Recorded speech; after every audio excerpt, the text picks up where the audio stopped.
Now, in this next section of this lecture, we want to talk about Samuel and Saul.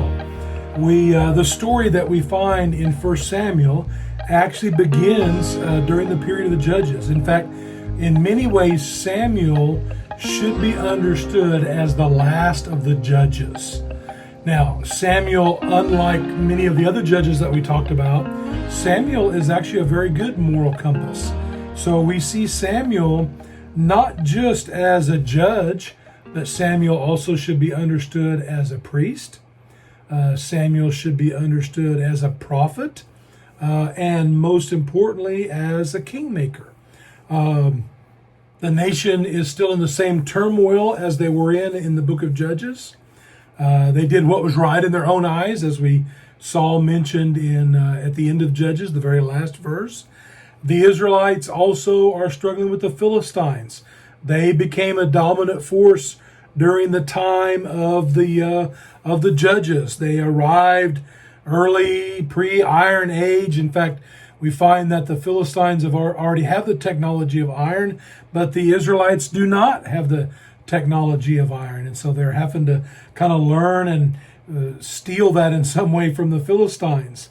Their problem, Israel's problem, was not the Iron Age technology issues. Their big problem was their inability to trust in God's leadership and their inability to work together. Their answer, the Israelites' answer, again, what's best for us, that autonomy, their answer, not God's, was that what they really needed was a king. And then if they could establish a king, then they could be like the other nations. Well, that was never what God planned. The establishment of a kingdom, or specifically here, the establishment of a monarchy, is a move away from the theocracy, and that establishment of a kingdom and the move away from the theocracy is basically the story of 1 Samuel. Theocracy, a monarchy is where you have a monarch that's the ruler, a king. A theocracy is where God is the ruler. God is the one that rules the nation, and he is looked at as the king of Israel. And then he uses a servant like Samuel, a priest or a prophet, to speak to the people and to guide and direct the people. But God is clearly seen as the king. When the people of Israel want an earthly king, they are in many ways rejecting God and who he is. Samuel, I love the way that Goheen and Bartholomew describe him on page 67. They describe him as a charismatic leader who courageously delivers Israel from its enemies and wisely settles disputes among the Israelites. Samuel is both a judge and priest. He is also honored as a prophet because of the reliability of his words, as we see in 1 Samuel chapter 3, verses 19 and 20. And he is also recognized as a prophet because of his integrity. And we can see that in many places, but a clear-cut place in 1 Samuel chapter 12, verses 3 and 4. In some ways, Samuel bears some similarities to Moses as well. Because he, like Moses, beckoned the people to move away from their idols and to serve the Lord from their hearts. We see that in 1 Samuel chapter 12. But as Goheen and Bartholomew say there on page 67, where we're still working and drawing information from, that his greatest role is as the God-appointed kingmaker. Samuel had led Israel as Israel was an early theocracy. That's that role as a judge or as a prophet who helps them understand what the will of God is.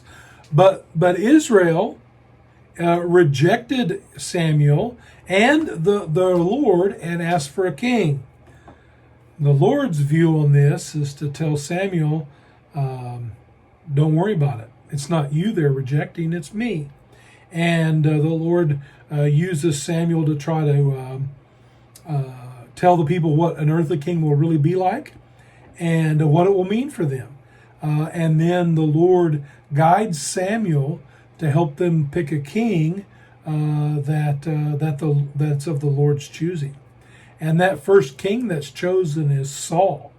We see Saul chosen in chapter 9. You can see him described there in chapter 9 as being more handsome than any other man and standing head and shoulders above everyone else. We see Saul anointed as God's chosen king. And Samuel helps all the way through, even though this is something that Samuel thinks is a horrible decision. Samuel gathers all the people together, and in chapter 12, we see him doing his very best to honor the commands of the Lord and to respect the people in the position that they're in. And what we see in this passage in chapter 12, verses 1 through 25, is a kind of transfer of power from Samuel as God's representative, as the king's representatives, to Saul as the king. Samuel even tries to end his the role that he played in the theocracy well. He offers to right any wrongs that he has done, and he offers to make restitution if any restitution is needed. Samuel reminded the people that for them to ask for an earthly king is a sin, a rejection of who God is. And yet Samuel calls for them, even as they go under this kingship, he called for the people to follow God with all their hearts.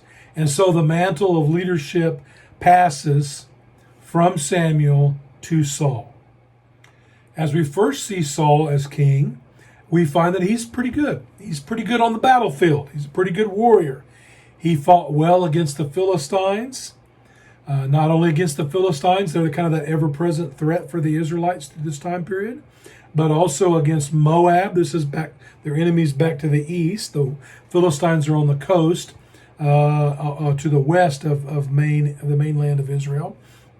But to the east was Moab and Ammon and Edom.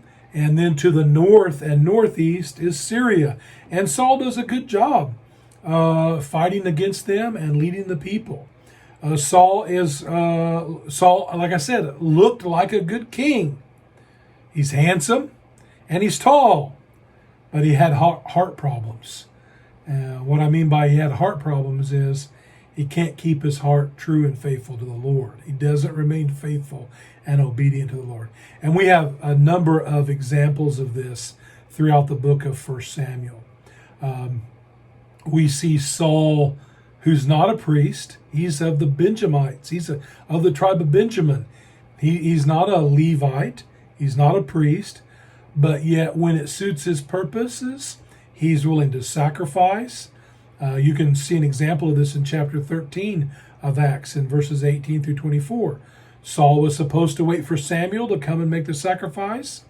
Before they went to battle, Saul got tired of waiting on Samuel. I thought Samuel was taking too long, and so Saul made the sacrifice himself. He's not respecting the law. We even see Saul on occasion making ridiculous oaths that no one should ever make. And then when he realizes it was foolish and ridiculous, he tries to carry it out. Notably, we're looking in chapter 14 there is the example I'm thinking of, where Saul proclaimed that they ought to fast as they go to battle. That's stupid. You don't fast when you go to battle. You need your strength. You need to eat. And Saul demands a fast and promises that he will punish anyone who doesn't obey him. The first thing that happens is Jonathan, Saul's son, doesn't know about his father's oath, and he eats some honeycomb that's found, and then Saul tries to kill Jonathan. See that foolishness. And even the people remain faithful, even when they see Saul's foolish application of that. And when the battle's over, the people are famished, and they end up eating meat that's bloodied and uncooked. Now, the problem is not that they're necessarily eating raw meat. The problem is that they're eating bloody meat. The meat's not been bled, which is a requirement of the law. The Israelites were not to eat blood or to eat meat that had been strangled or hadn't been slaughtered according to the prescription. But they're so famished after the battle, Saul's rash actions caused the people to break the law. So this is just another example of Saul's heart problems. A third example of his heart problems. The first one is sacrificing when it suits his purpose. And the second one is making ridiculous oaths and attempting to carry them out in a foolish manner. The third example of this is that God directed Saul to destroy the Amalekites. And not just the Amalekites, but all of their possessions, all of their livestock. Saul didn't do that. He decided that they should keep some of it for themselves. Now, when Samuel calls his hand on it, on the fact that Saul has kept some of it, Saul's immediate response is, "Oh, we're saving it for a sacrifice for the Lord. This is not for us. We wanted to bring it back and sacrifice to the Lord." Samuel basically tells him that's not true. That's wrong, because the Lord told you to destroy it all there. If you wanted to obey the Lord, you would have kept the word that you were given. You would have obeyed him in his way, not decided, we know what is best. There's that self-autonomy of humanity getting in the way again. Saul had heart problems. He cannot consistently obey God. In fact, I think we see one of the best pictures of Saul in 1 Samuel chapter 17. Now, this is not a passage that you're assigned to read for this unit, but it's a passage that I'm sure many of you will be familiar with. This is the story of Saul leading the armies of Israel to go against the Philistines and encountering their champion, a man by the name of a man by the name of Goliath, who's from the city of Gath. This is the famed story of the battle against Goliath. Now, Saul, we've already learned that Saul is the giant of the Israelites. He stands head and shoulders above everybody else. But when he comes to face with the giant of the Philistines, he fails. He shirks. He doesn't trust in the Lord. And when a young shepherd boy comes to bring food supplies to his brothers who are there on the battlefield, when he hears this giant cursing the armies of Israel and cursing the armies of the living God and cursing God, he hears them and he's like, why doesn't anybody do anything about this? And his older brothers tell him to shut up and mind his own business. But they all know that if anybody stands out against this Goliath, this uncircumcised Philistine who's cursing the Lord, if anybody stands up against him, he will be rewarded greatly. Get to marry the king's daughter, have his taxes forgiven in the land. And yet none of them are even motivated by those elements which should have drawn them at least on the motivation of greed. And the young man agrees to go out and fight the giant. And Saul laughs at him and says, "Man, you're a youth, and this Goliath has been a warrior since his youth. You don't stand a chance." And this young boy tells him, he's a young man, he's not 11 or 12, he's grown. He doesn't know how to fight. He does not have any formal training, battle training. He's a shepherd boy. But he tells him, "Hey, listen, there are times when I've been watching my father's flock and a lion or a bear has come out and attacked my sheep.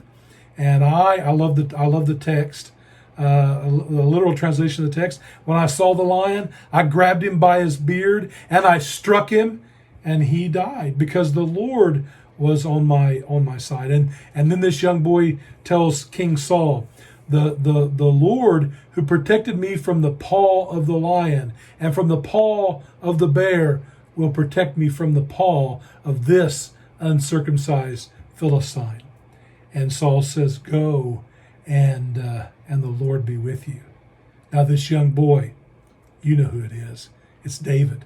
David goes down into the valley of Elah, taking his sling and his staff and 5 smooth stones. And by the Spirit of the Lord, David strikes Goliath with one of those stones and kills him, and then draws Goliath's sword from his sheath and severs Goliath's head off of him, and takes Goliath's sword as his victory prize. And the nation of Israel is able to thwart the Philistines in the valley of Elah, and they win that day. But Saul, if you read in the text, it says there, before David goes out on the battlefield, when he hears the taunts of Goliath and of the Philistines, he's terrified and dismayed. He didn't have a heart for the Lord, and when it came down to it, he didn't have a heart. He didn't have a heart for the battle either. Saul eventually, much later, will be killed in battle with the Philistines, and his body will be hung in shame from the city walls of a city by the name of Beit Shan in the north, up close to the Sea of Galilee. And we see that Saul, in his inability to trust in the Lord, proves that he's really unable to serve as the king, and he's usurped. Young David is anointed king over Israel before Saul even dies. But David shows respect for King Saul, and waits for the Lord to move him into the kingship, and doesn't try to take it into his own hand. And we'll look at David and his son Solomon, as well as some of the thematic, some of the key themes that in this passage in the very next section.